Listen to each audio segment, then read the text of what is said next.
que va a encontrar en Cuarto Oscuro desde la perspectiva de la oposición. Seguramente van a ser candidatos, probablemente lo sean, y en ese caso, ¿a quién elegiría de estas tres opciones? Sí. Ginóbili 452-5207, Salaverry 452-5072, Boscov 452-5411. Si tenemos que contarle algo más de cada uno, seguramente no los va a votar porque quiere decir que ni los conoce a esta altura, con lo cual, digamos, no hace falta, ¿no? Lo conoce a todos. Ginóbili por el apellido y porque también tiene una amplia participación, inclusive como periodista a nivel nacional. Salaverry pues fue candidato a intendente en la última elección del radicalismo, y Boscov también fue candidato a intendente y tiene una larga trayectoria política. Ayer hubo una jornada de casi 5 horas de justicia legítima en Bahía Blanca que fue escasa o casi nulamente divulgada por la mayoría de los medios de comunicación. Igualmente una cantidad enorme de pibes estuvieron allí en Colón 80 y representantes de organismos defensores de los derechos humanos.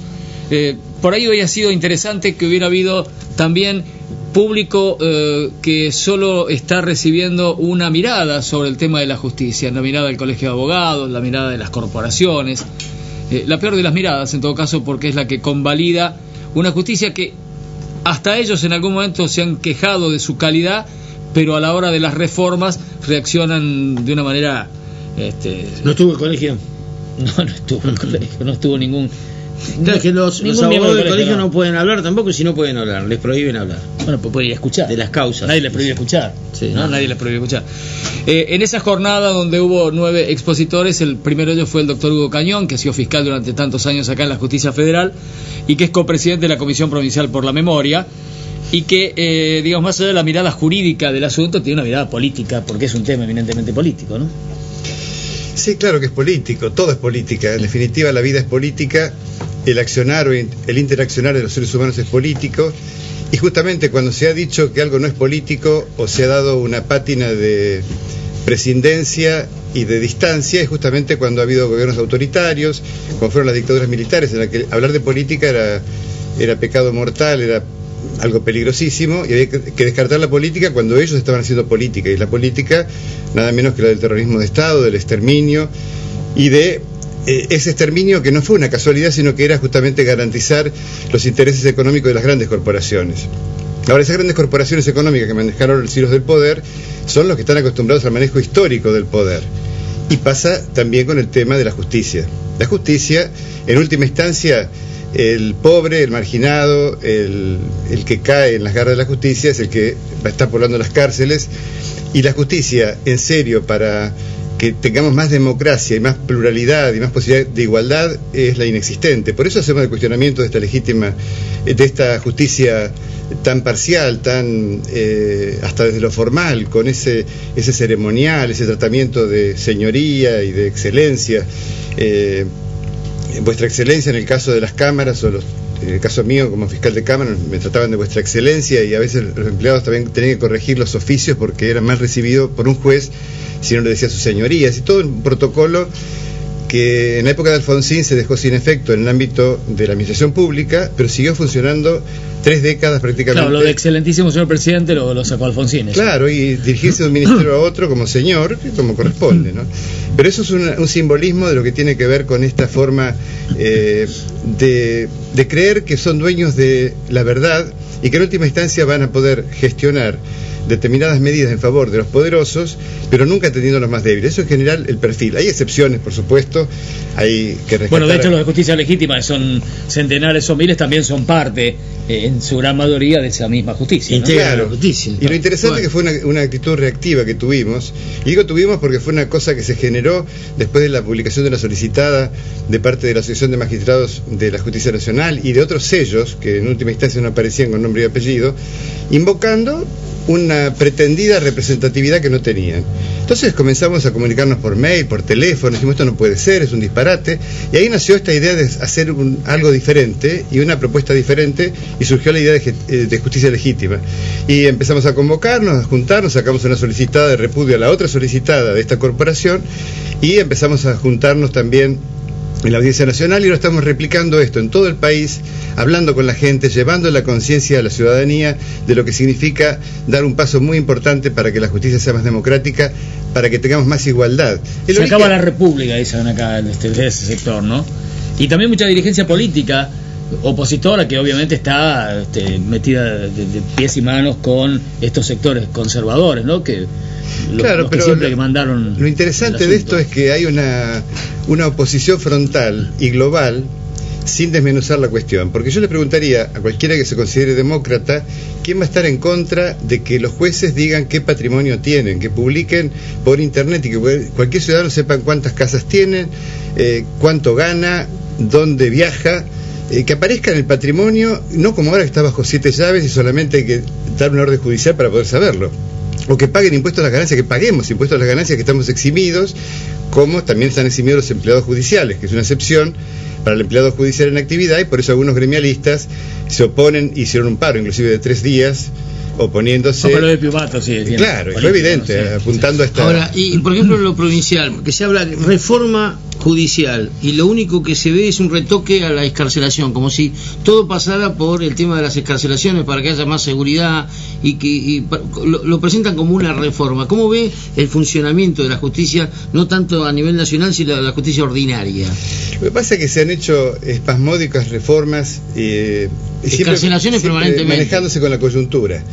El código reformado que impone el sistema acusatorio con una actividad específica de los fiscales y que el juez sea juez de garantías para que actúe como imparcial y no esté involucrado en la investigación, se implementa después de la escandalosa gestión de Duhalde con Closí como jefe de policía, con una recaudación ilegal que se hacía no solamente con el delito clásico que era prostitución y juego, quiniela, sino que se incrementó con otras recaudaciones ilegales, con narcotráfico, pirata del asfalto, desarmadores de autos.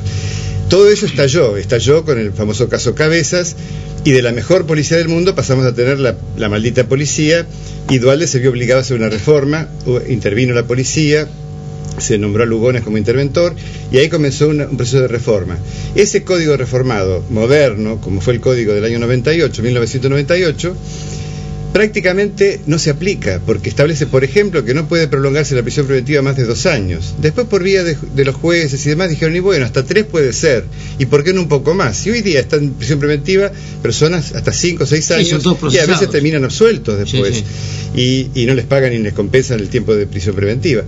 Entonces, lo que empezaron a hacer, y ahí empezó la época de Rucauf, meter bala al delincuente, perseguir, el endurecimiento de las penas. Y se fue duplicando la población carcelaria, los índices de delitos no bajaron, sino que se mantuvieron, porque la violencia institucional, desde el propio sistema y aparato del poder, como es machacar la carne humana de los presos, exterminarlos prácticamente, no va a generar que salgan angelitos dulces que cuando vean a una viejita la acaricien, sino que va a ser un tipo violento que va a descargar toda la agresión frente a cualquier persona cuando comete un delito.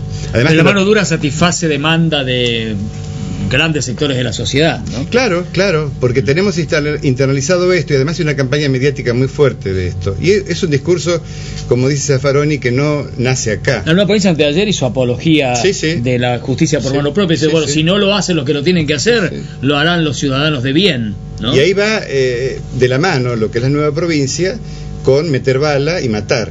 La nueva provincia está acostumbrada a matar y impulsó la matanza, la masacre, el exterminio, hizo panegírico de la tortura, y ahora incita a la gente, a la ciudadanía, a matar. Fue el único diario del mundo que tituló "Murió el expresidente Videla". Sí. El expresidente Videla. Además, en el mundo entero fue el genocida, el Hitler de las Pampas, decían en Italia. Al menos hasta los diarios más parecidos a la nueva provincia tuvieron cierto pudor y al menos lo calificaron de dictador y genocida. Sí, en ese sentido hay que reconocerles que tienen coherencia y no encubren la propia ideología. Pero es realmente tremendo que tengamos un diario con esta entidad y con la impunidad de que goza, porque en última instancia también... Discúlpeme, antes que se nos vaya el tema, cuando usted habla de la mano dura y de meter palo a los pobres, no importa, después vemos si tuvieron que ver o no tuvieron que ver con el hecho. Ayer me sorprendió... Si tuvieron que ver, hay que condenarlo, más vale, pero no ponerlo a palo o quebrar los huesos.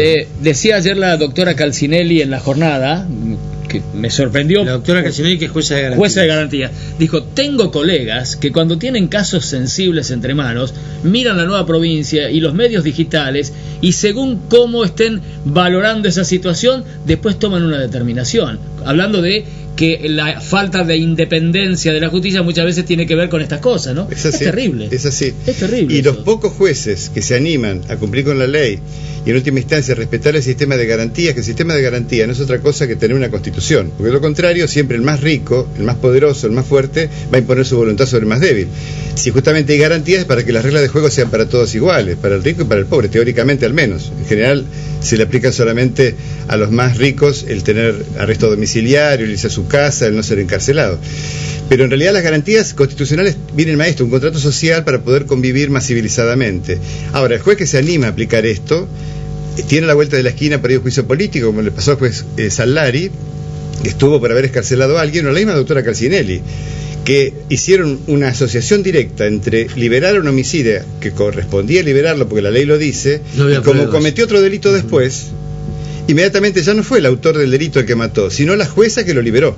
Y le hicieron un scratch en la casa que prácticamente hubo una avalancha. Sí, hubo un intento de linchamiento, de haber sido factible, lo hubieran realizado. Permítanos, vamos a reiterar el televoto porque tiene que ver también con todo esto. Si bien se trata de las candidaturas locales, la propuesta que estamos haciendo es entre las alternativas opositoras que seguramente estarán este año en el cuarto oscuro, figuran estas cuál prefiere, Ginóbili, Salaverry o Boscoff. Allí están los números de teléfono.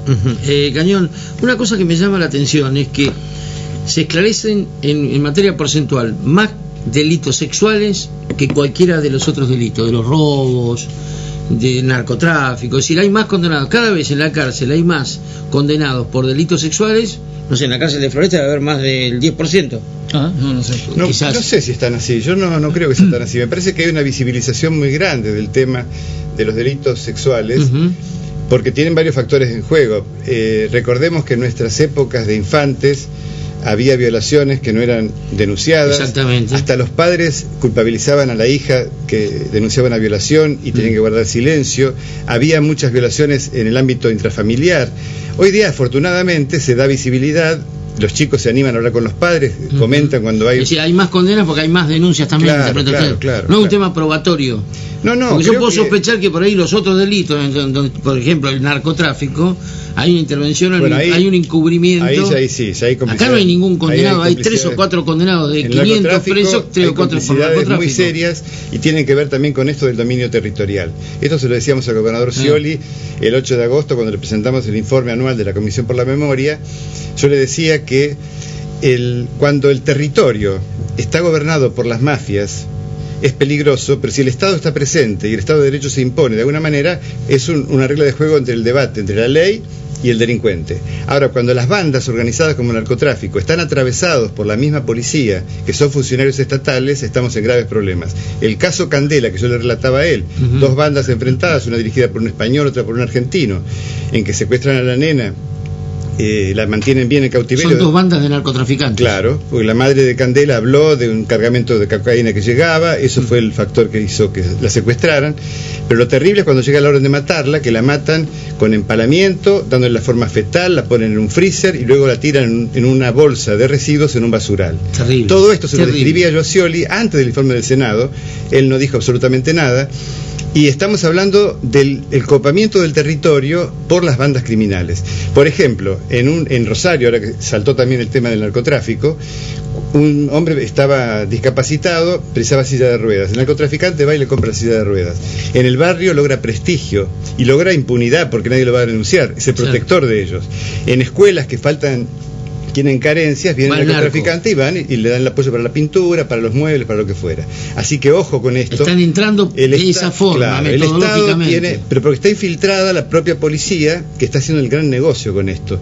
Porque uno visita las cárceles y va a encontrar que las presas son, digo mujeres, porque son las mujeres que abastecen al hogar, que son las vendedoras al menudeo de la droga en un kiosquito. Esas son las que están presas. Pero de ahí para arriba no está preso nadie. Y justamente porque la policía está involucrada en este negocio. Doctor, usted también es dirigente político de Nuevo Encuentro. No estoy actuando, no estoy pero está bien. Cercano, pero sí. Este es un año electoral. ¿Cómo se hace frente a tanta mentira? ¿No? Estaba viendo que el otro día en el programa de La Nata denunciaban que el vicepresidente Vudú viajó a Uruguay entre las 11 y las 14 del día viernes con 2 bolsos, sugiriendo que era un bolso lleno de plata.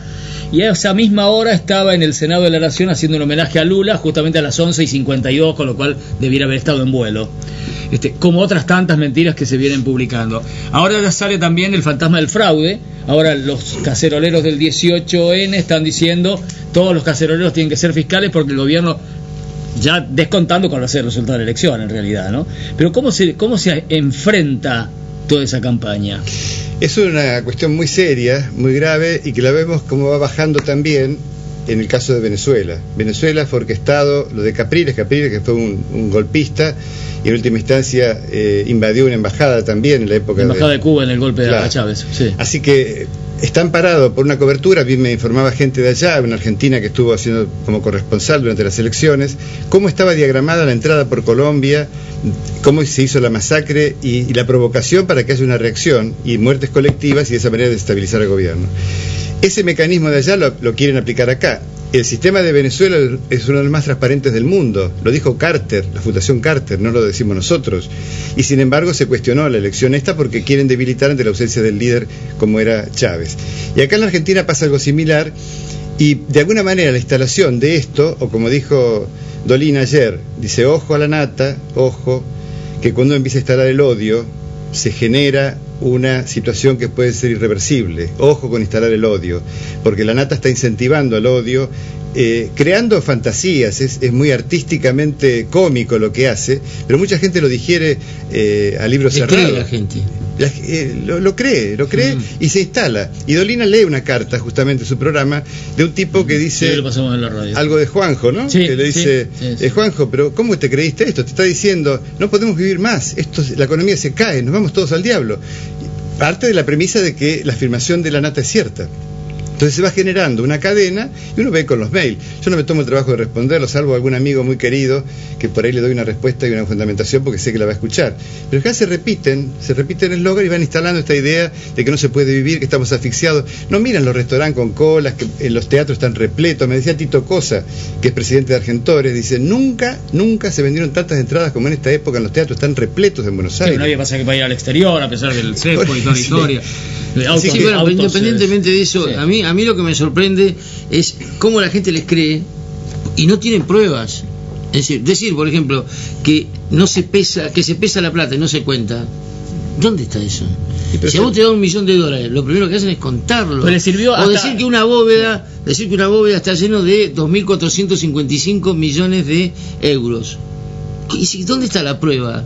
Pero que hay plata ahí adentro. No importa. Pero ¿por qué le cree la gente? Se la va a rodar, es como los dogmas por el religiosos. odio que se ha instalado en contra del gobierno, ¿no? Hay es como un veneno, es como el dogma religioso. Si uno pregunta, bueno, ¿es odio al gobierno o credibilidad de la nata? No, es odio al gobierno. Es que la oposición en este momento no tiene líderes políticos, y creo que la nata hoy es el mejor referente de la oposición. Es el único que está convocando a la gente como para aglutinar una oposición, todo contra el desempeño del gobierno actual. Ahora quisiera ver quién va a ser el candidato, porque creo que la nata no es un candidato presentable. Eso, ¿no? Esa chatada del tema de la plata pesada, el senador Sanz lo utilizó como argumento en el Senado de la Nación. Habría que aspirar a algo un poco más sustentable, ¿no? Más sólido. Sí, hay que decir de Sanz también, y de Sanz que él lo dijo: ojalá que la economía ande mal para que pierdan las elecciones. O sea que también hasta la malignidad que hay en una orientación política, pretendiendo la derrota del otro económicamente y de la gente en general. Gracias, doctor, por haber venido. Gracias. ¿Recordamos el televoto? Sí, recordamos el televoto ante la elección que se viene. Probablemente estén estas alternativas desde la oposición a nivel local. ¿Con quién se queda? ¿Ginóbili, Salaverry o Boscov? Nos vamos a la pausa.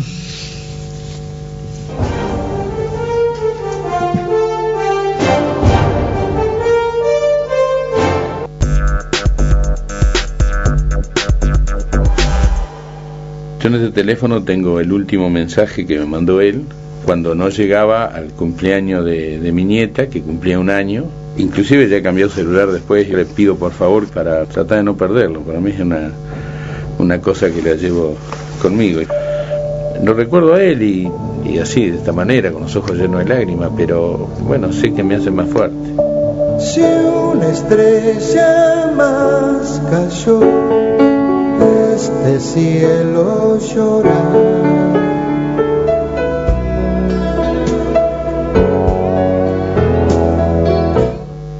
Mejorar el tránsito es fácil. Si dice no estacionar, no estaciones.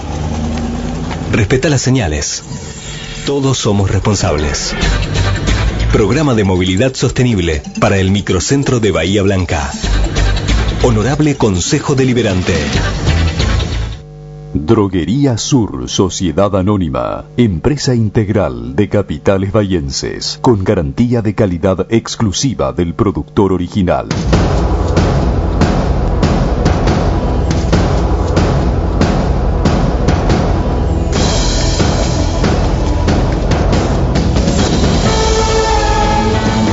Diputados, Provincia Buenos Aires. LASI recuerda, las principales medidas para evitar el síndrome urémico hemolítico son buenos hábitos higiénicos a diario. Por nuestras manos pasa la salud y la enfermedad. Lavar cuidadosamente las frutas y verduras antes de consumirlas y limpiar muy bien la mesada y las tablas usadas para apoyar los alimentos crudos. Consorcio de Gestión del Puerto de Bahía Blanca. Desde un puerto de aguas profundas, abierto a los grandes mercados internacionales. Consorcio de Gestión del Puerto de Bahía Blanca, proyectando la ciudad y la región hacia el mundo. Espera, que va muy rápido. Así maneja mi papá. ¿Se dan cuenta del ejemplo que nos están dando? El examen de conducir hay que aprobarlo todos los días, más cuando te lo toman tus hijos. Hacé buena letra. Campaña de concientización vial de DAO Argentina. Farmacia Bucilachi. Servicio y atención profesional. Envíos a domicilio. Horario corrido. 4-820-113. Bucilachi, Lainez y Parera. El Peregrino, el mejor pollo argentino. Elaboración de huevos blancos y castaños. Ciencia y técnica en avicultura con servicio veterinario propio. Ventas por mayor y menor. Ponga el pan, ponga el vino y los pollos de El Peregrino. Celarrayán 2207. Mayo llega con todo el ritmo de grandes artistas, las baladas, las letras del 2x4 y las canciones que a nuestro público les gusta aplaudir y bailar serán cita en nuestro escenario. El jueves 23 recibimos a Luis Madame. Te esperamos desde las 22. Vení a Bingo Bahía, divertite a lo grande.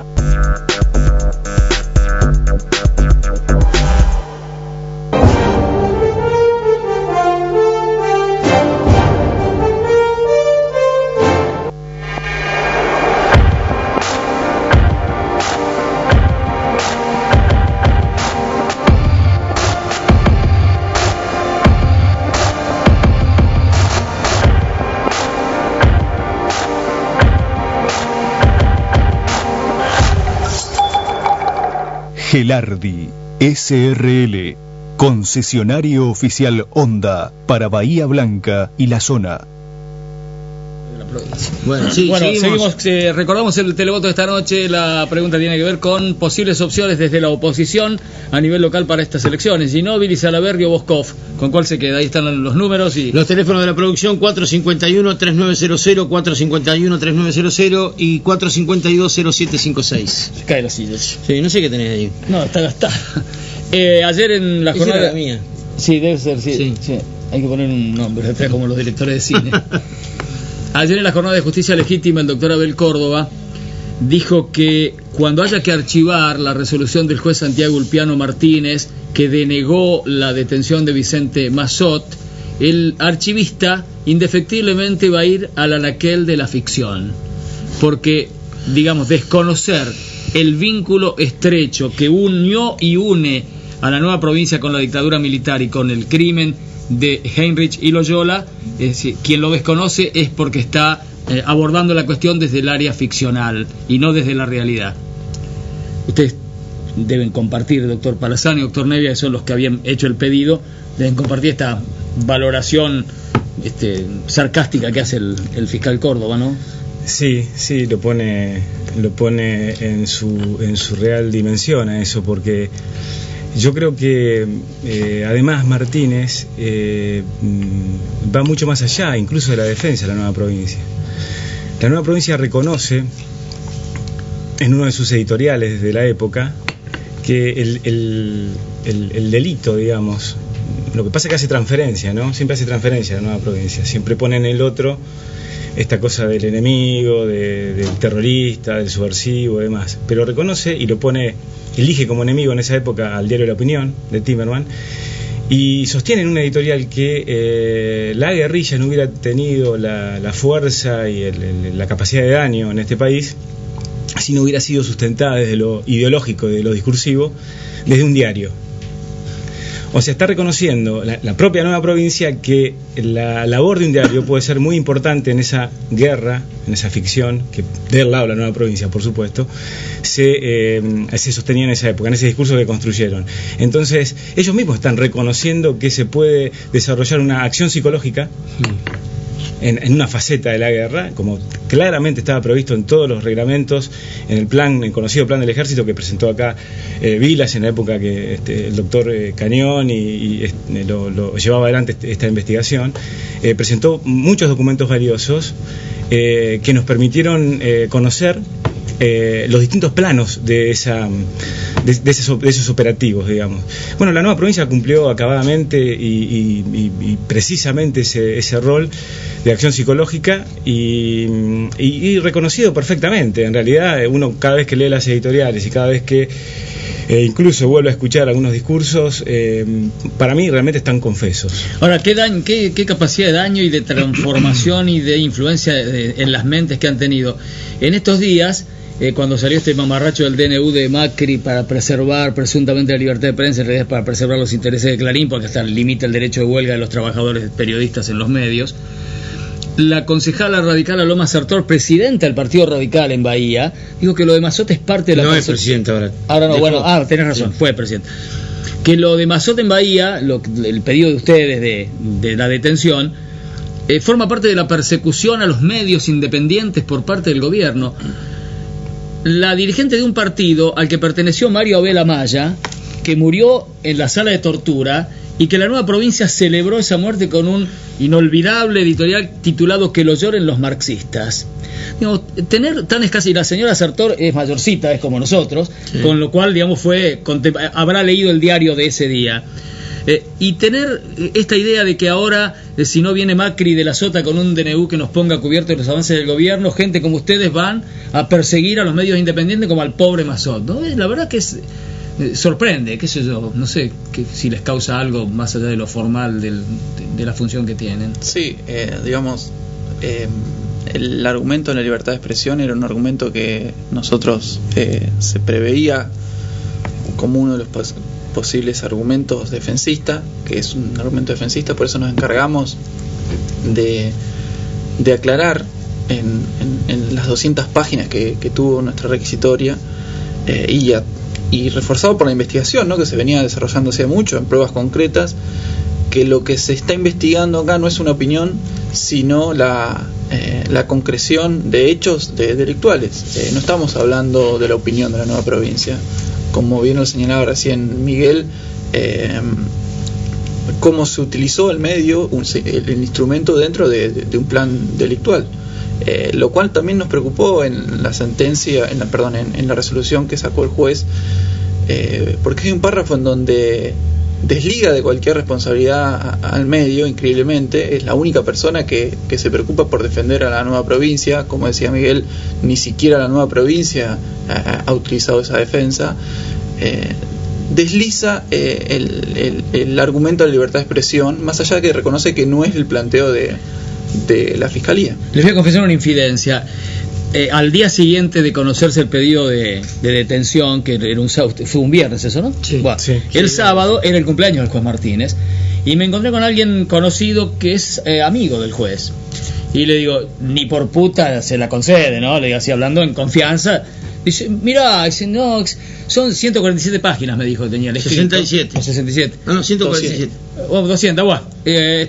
Hay mucha hojarasca, dice, mucho, pero lo de los muertos, dice, ahí va a estar. No sé si no la va a conceder. Claro, no sé si no la va a conceder. No la concede. Igual, no alcanzó. No, sí, lo que pasa es que, lo que falta, yo no sé si lo que falta o ya es una postura hasta política, ideológica, ¿no? Desde un lugar donde ya estaríamos muy complicados si tenemos a un magistrado que sostiene la teoría de los 2 demonios o se ha creído la ficción de la guerra. Y es un subrogante, ni siquiera ha sido designado como juez, sin casualidad. Estoy hablando así de... Bueno, con VAR había realizado una resolución, no sé si podemos parangonar con esta, pero... No, ni siquiera, porque lo de VAR fueron 2 renglones que acá la sustentó, ¿no? En este caso... Se esforzó, digamos, trató de... Carece de todo fundamento, pero voy a lo siguiente. Ese tipo de abordaje jurídico que solamente tiene en cuenta en este fenómeno criminal, lo piensa desde un lugar tradicional, digamos, del derecho penal, que necesito, por ejemplo, tener la prueba de la picana y del centro clandestino. Con Vara no pasó tanto, porque en realidad Vara estaba en el centro clandestino, así que mucha discusión ahí no hay, a pesar de que Martínez tampoco permitió seguir con la investigación. Pero en el caso de la nueva provincia estamos en un lugar de investigación distinto, y eso hay que entenderlo. Es decir, la participación de un medio de comunicación no es casualidad que haya 2 antecedentes en el mundo de este tipo de investigación y condena. ¿Sí? Porque, bueno, tampoco el siglo XX ha sido bastante prolífico en genocidios, y tal vez en distintas modalidades, como recién comentaba el doctor Gañón, también se van produciendo, esta vez por goteo, ¿no?, en las cárceles argentinas y demás.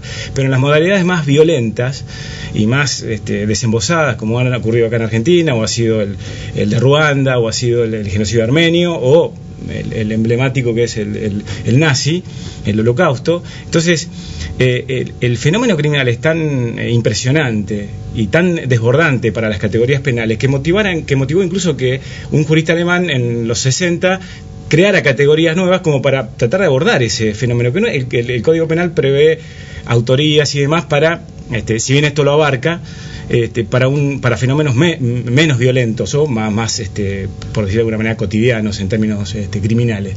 En este caso hay que comprender primero eso, porque de ahí surge ese comentario de que claramente que los obreros gráficos Henry Chiroyola está probado para nosotros y para cualquiera que mire las pruebas que existen en el expediente, en la causa, de manera racional, está probado la participación.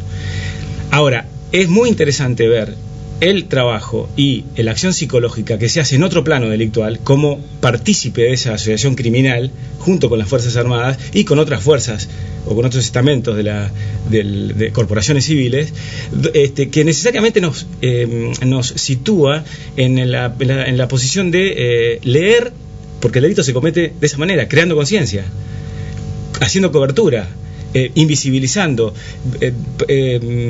realizando otro relato, pero no como una función periodística descriptiva, porque esa es la función periodística, digamos, en todo caso, más allá de que uno puede tomar opinión. Contar lo que pasa cuando se inventa en aras de un objetivo posterior, cumpliendo una función. Claro.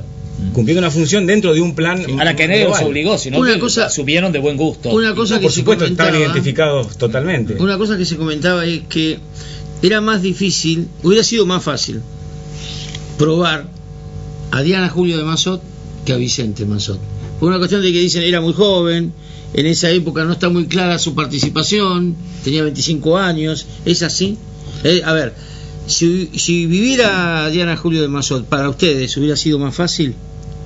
Probar el delito, o... Sí, probar y que bueno, y no, más fácil convencerlo al juez, digamos. La pregunta sería, si viviría Diana Julio Massot, ¿alguien hubiera dudado también en llamarlo a Vicente Massot a dar explicaciones con las pruebas que hay? Esa es la pregunta. O sea, no es él porque es el único que queda, sino es él porque era parte de porque era parte de eso está demostrado. Nosotros por eso hicimos la presentación y pedimos lo que pedimos, porque entendemos que las pruebas son contundentes. Si nosotros estamos hablando de una empresa que cometió un delito, cuando menos lo que pretendemos es llamar a los dueños para que preguntarles y que den explicaciones. Es eso lo que estamos haciendo, ni más ni menos. ¿Tienen alguna confianza en que la Cámara puede modificar la resolución del juez? Sí, por supuesto. Aunque le toque a Montesanti. No, Montesanti se va a excusar, ¿no? Claro. Nosotros trabajamos con total confianza, porque aparte trabajamos con las pruebas y estamos convencidos de que estamos en una etapa procesal que hay que entender también, hay que comunicar bien esto, que es la etapa inicial. Y para llamar a alguien a explicar, para que ejerza el derecho material de defensa en juicio, digamos, sobran los elementos. Luego hay otra etapa, digamos, que requiere otra convicción, que es la etapa del procesamiento. Y luego la etapa del debate oral y para nosotros hay suficiente elemento para incluso arribar a un juicio oral y condenar.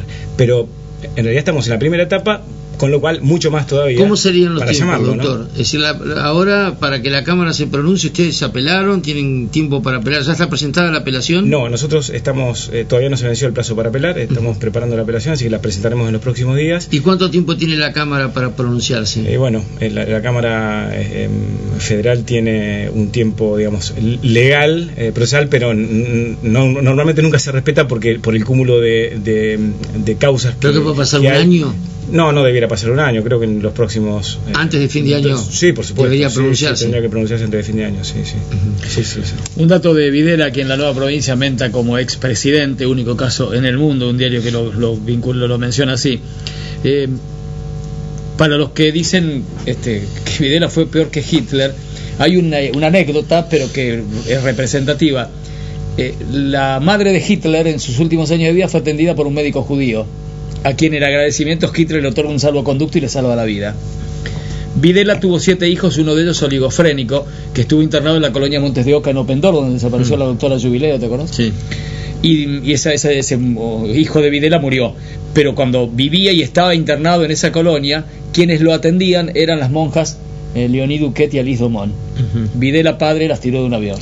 Bueno, ahí en el año 2000, 99-2000, Videla concurrió a la estancia Funke a visitar a su hija, que está casada, y fue a misa a la iglesia de Torkins, donde también iba a misa, no se sabe si coincidieron, eso no se puede especificar, donde también iba a misa la señora Diana Julio Mazzotti, que tiene un campo ahí muy cerca de Torkins, a unos 7 kilómetros más o menos. El Funke queda por otro camino de tierra, otro camino vecinal, a 10 kilómetros. El administrador de la estancia Funke era el yerno de Videla.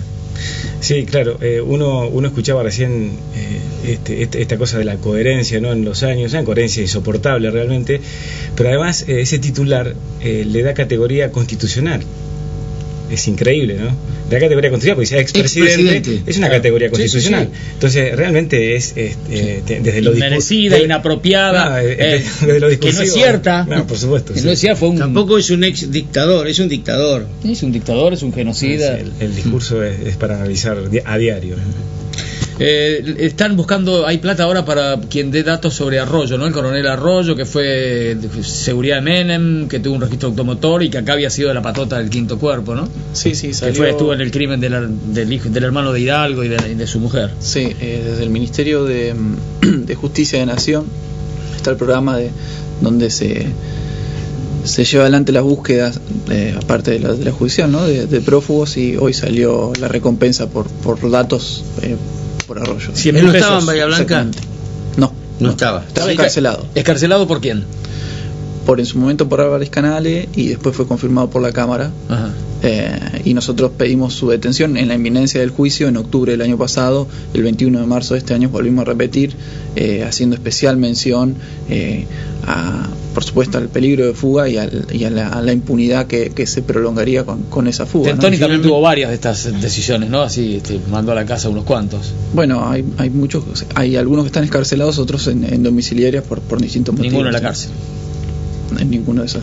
No existe, por supuesto, en Argentina no existe un caso de doble homicidio calificado que pueda estar escarcelado. No existe. Doble homicidio calificado con encarcelación imposible. Por muchísimo menos tenemos las cárceles llenas de chicos pobres, analfabetos. Casualmente queremos endurecer las escarcelaciones por delitos menores. Sí, para un sector social. Por eso. Habría que avisarle a Santiago Ulpiano y a Tentoni. Bueno, vamos a hacer una pausa. Gracias, doctores.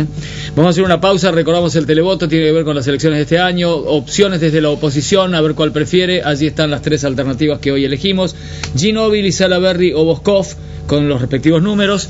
Siga llamándonos también, y enseguida vamos a aliviar un poco tanta tensión y tanto dolor en la evocación, porque la vida tiene también otras cosas, felizmente, como por ejemplo la música y nuestra, así que ya lo veremos después de la pausa.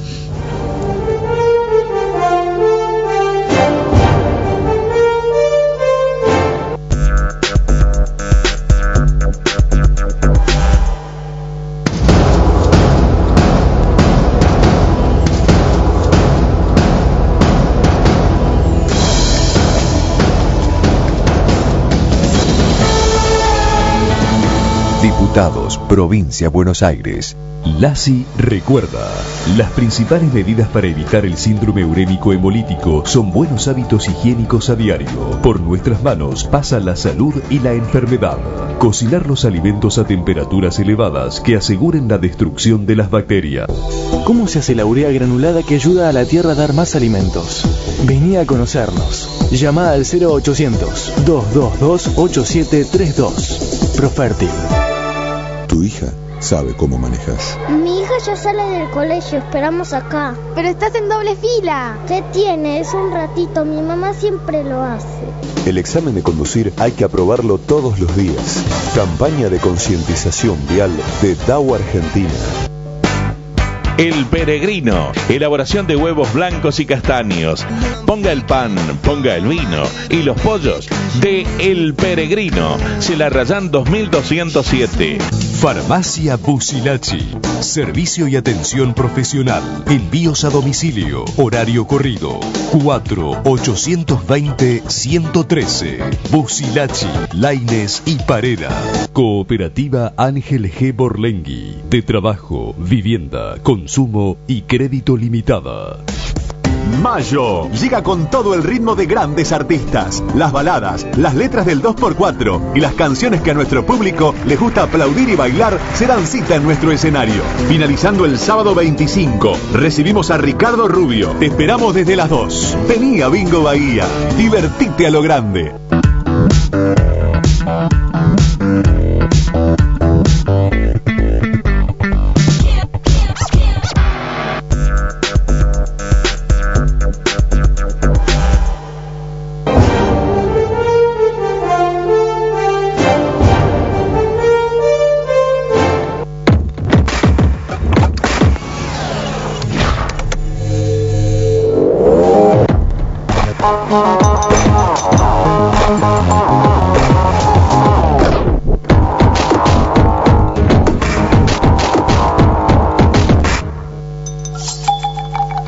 Gelardi SRL, concesionario oficial Honda para Bahía Blanca y la zona.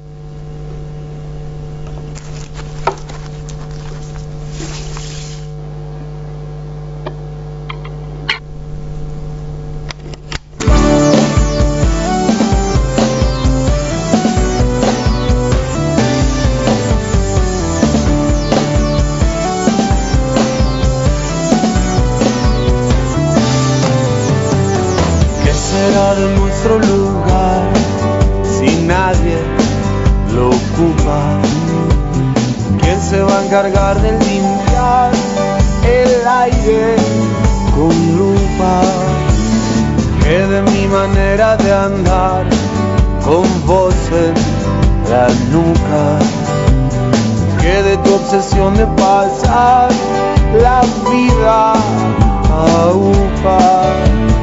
Vamos a enfrentar laberintos llenos de minotauros, cara de deseo no tenés, y mi hombría no saca el cordón de un zapato.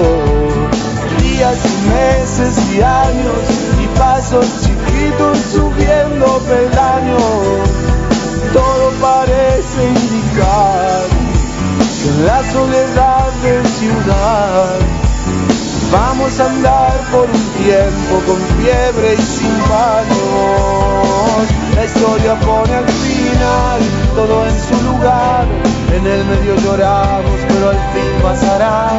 No quiero pecar de exceso de fe, años bajo el agua sin jamás hacer pie. Igual miro al sol como una obsesión.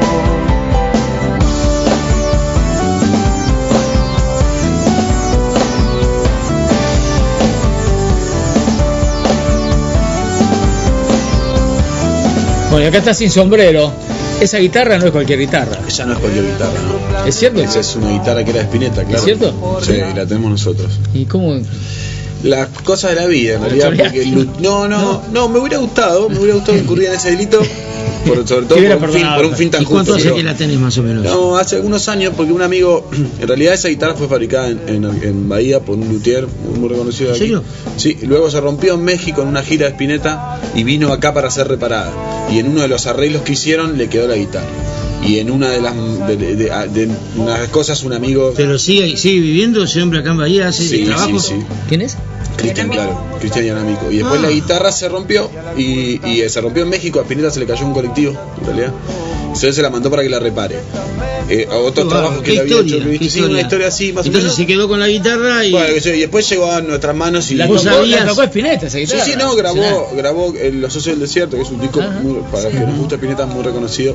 Y con ese disco, tenemos fotos de la viola con él. Y después nada, las quedamos como un trofeo, tesoro. Claro. Che, Diego, ¿cuál es el tema del video?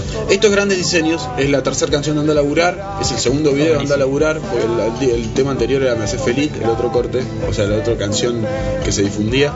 Hicimos esto está dirigido por Martín Chevalier. Quiero rescatar eso porque Martín Chevalier fue el que hizo junto conmigo Nietos, que es la canción que hicimos para las abuelas de Plaza de Mayo, cuando le entregaron honoris causa a Estela acá en la universidad. Bueno, Tincho, que es muy creativo, hizo el video de Nietos y dirigió este también, que con Marcela y qué sé yo, y le han puesto muchísima voluntad, por lo que estamos muy agradecidos. Hicimos este video como para que tenga otro camino. La música, para saltar a otros lugares, necesita por ahí los videos que no son tan cómodos de hacer para nosotros, por supuesto. Es hacer cine.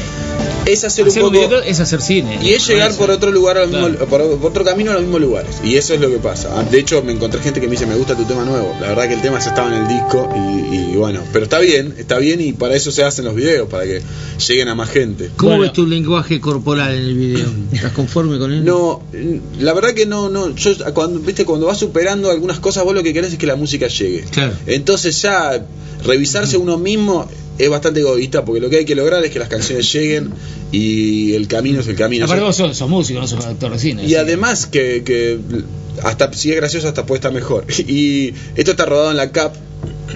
Filmado en la CAP, claro. Como el estribillo que reza, ¿no? Que la historia pone al final todo en su lugar, ¿no? Justo citado un poco a Hugo con este trabajo tan heroico. También queríamos rescatar un lugar donde todavía se ve, ¿no? El trabajo del liberalismo salvaje, ¿no? Esa fábrica tan grande, abandonada, ¿no? Pudiendo haber sido un país productivo es que fue muy grande en su momento la casa. Anda a laburar. Impresionante. Bueno, y Marcela Sainz se tomó el trabajo de buscar trabajos, obras de músicos bahienses de los últimos 20 años, 30 años. 32 más o menos. E hiciste un disco. Hice un disco, increíble. Yo que nunca grabé. ¿Nunca habías grabado? ¿Había dejado de cantar? Sí.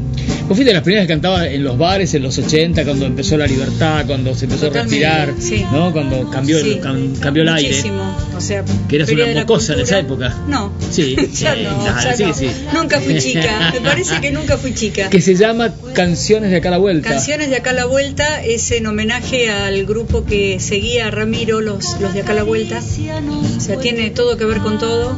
Las fotos son en un lugar muy preciado para mí, que es donde está la librería Salco y... ¿Por qué eso? Sí, vi. En realidad estás mirando desde Vicente López. También cerró la librería Salco, mirá, ahí. Sí, yo fui al colegio María Auxiliadora 13 años y me encantaba entrar a la librería. Pasaba por ahí. Me sumergía entre los lápices. Es un lugar que me encanta. Esa casa de azulejitos que hay ahí, y esa un casa comerciante enamorado que la terminó y la mujer se le fue. La hizo cada vez más hermosa y la mujer igual no la quiso y se fue. Eran españoles, creo que claro. ¿Pero se fue sola o se fue con él? Lo dejó con la casa. El tipo le mejoraba la casa cada día para tratar de que se quedara. De que se quedara y ella se fue. No, terrible. Iba a Codimat. Y yo ando buscando canciones. Che, Marcela, ¿a qué gente elegiste para que te aportaran canciones? Porque a todas. A Dieguito también, a todos. Molesté a todo el mundo.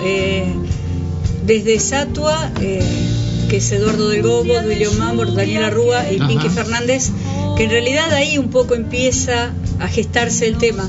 Por un lado Satua, por otro lado Ramiro con la batucada, la Feria de la Cultura, fue todo en la misma época.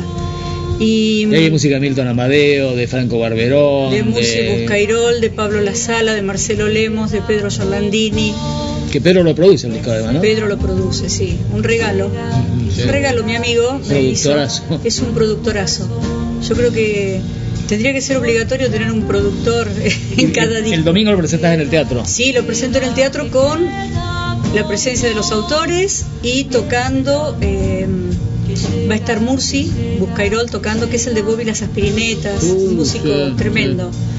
Él con Pedro, Federico Ursino y Federico García del Cerro. Como banda estable, y invitados van a estar Julio Ciego Moreno, Milton Amadeo, Guillermo Pole. Así que es una buena... Hoy es más fácil que hace 30 años cantar, incursionar en Bahía. Si para los músicos, para los cantantes, ¿no? No. Es igual.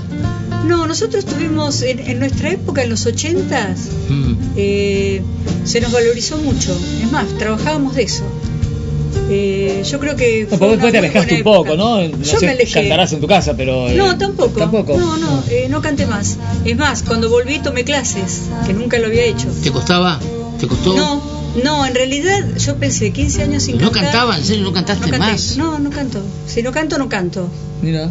Sí, pero salió muy bonito, lo que escuchamos por lo menos, y que se está escuchando. Afinado, muy bien. Muy bonito. Bueno, gracias. ¿A vos te gusta?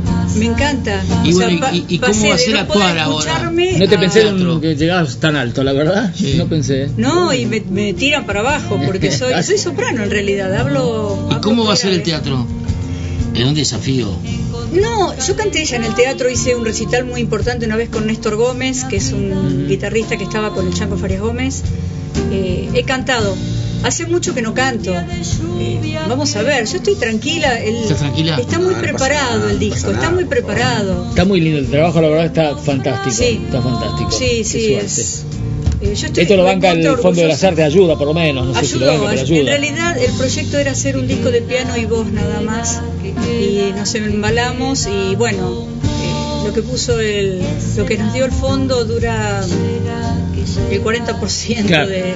Sí, bueno, pero está bueno que vayas a este tipo de no va a ser que propuestas, solo el domingo en el teatro y se acabó, no, seguí cantando ya que volviste. Sí, supongo que seguiré. Igual nuestro proyecto es presentarlo en Buenos Aires porque es un producto 100% bahiense, según algunos es historia, en 2 estudios acá en Bahía, y en Cenela y en el de Federico Ursino, y en Buenos Aires en el estudio de Andrés Contegrán, que es otro bahiense. Mira. Sí, es todo hecho por bahienses. Las fotos son de Horacio Pulaciati, diseño Fabián Lucy. Tiene un texto muy lindo de Luis Agasti en la contratapa del disco. Así que... Lo que está generando la cultura, ¿no? Sí, quiero invitar, antes que me olvide, pues se me está por olvidar, el 31, dale. Justo viene a esto de la idea de la música, el 31 de mayo. El otro sábado. Se hace un festival en el Teatro Municipal de tres propuestas artísticas festejando los 6 años de música en la Bahía, un programa que se emite por acá. ¿Sí? Y bueno, yo voy a estar tocando el piano solo, justo ahí. 6 años a música en la Bahía. Claro, y festeja eso en el Teatro Municipal junto a Musampa, Musampa y Zoom. Son 3 propuestas, así que el 31 quiero invitarlos a todos igual. Yo voy a estar con el piano nada más, no es banda completa, pero... El laburo que hace el flaco con ese programa de divulgación. Sobre lo pensaba, es importante contarlo, que el 31 es la fecha, pero además pensaba porque son espacios importantísimos para los artistas donde pueden mostrarse y que se sostenga. Y donde llega a través del tiempo, porque siempre son propuestas efímeras que se deshacen porque el mercado las toma y las expulsa. Entonces, vos igual estás con los indescriptibles, ¿cuánto hace? Siempre estoy con los indescriptibles. Hace muchos años, muchísimo. Pero, viste, los años prefiero no contarlos, pero sí decir que en este caso no voy a estar con los indescriptibles porque todos tendrían que viajar para venir. Pero yo creo que también hay que hacer una lectura. Hablaste de mercado. Si hablamos de mercado, oferta, porque esto es una oferta, en definitiva, lo que hace este programa que llega a los 6 años, pero no podría perdurar si no existiera una demanda, digamos. Hay gente ávida también de conocer. Los músicos en Bahía Blanca son súper talentosos. La gente no tiene idea de la cantidad de músicos.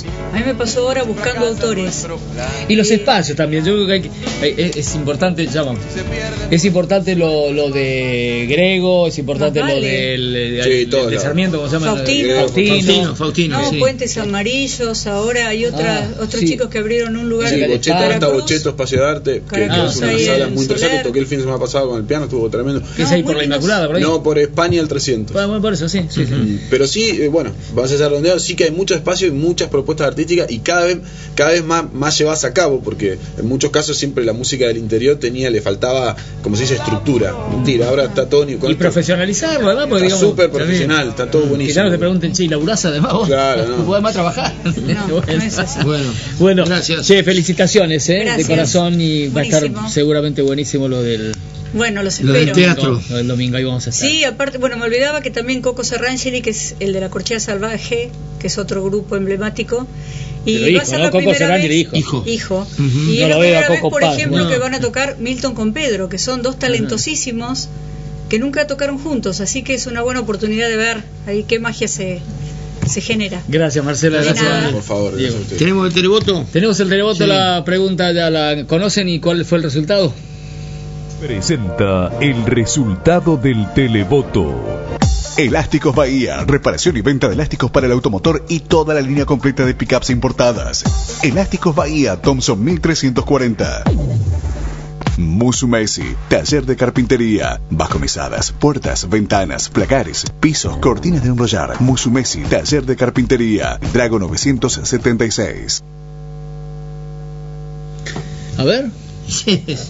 Boskov mató a Boskov. De las opciones opositoras, 97,1 a nada y a poco, poquitito. Bueno. Y sí, Boskov era candidato, yo no pensé que iba a ganar tan cómodamente. ¿Viste? Bueno, hasta el martes nos vamos. El martes que viene de nuevo aquí, muchas gracias.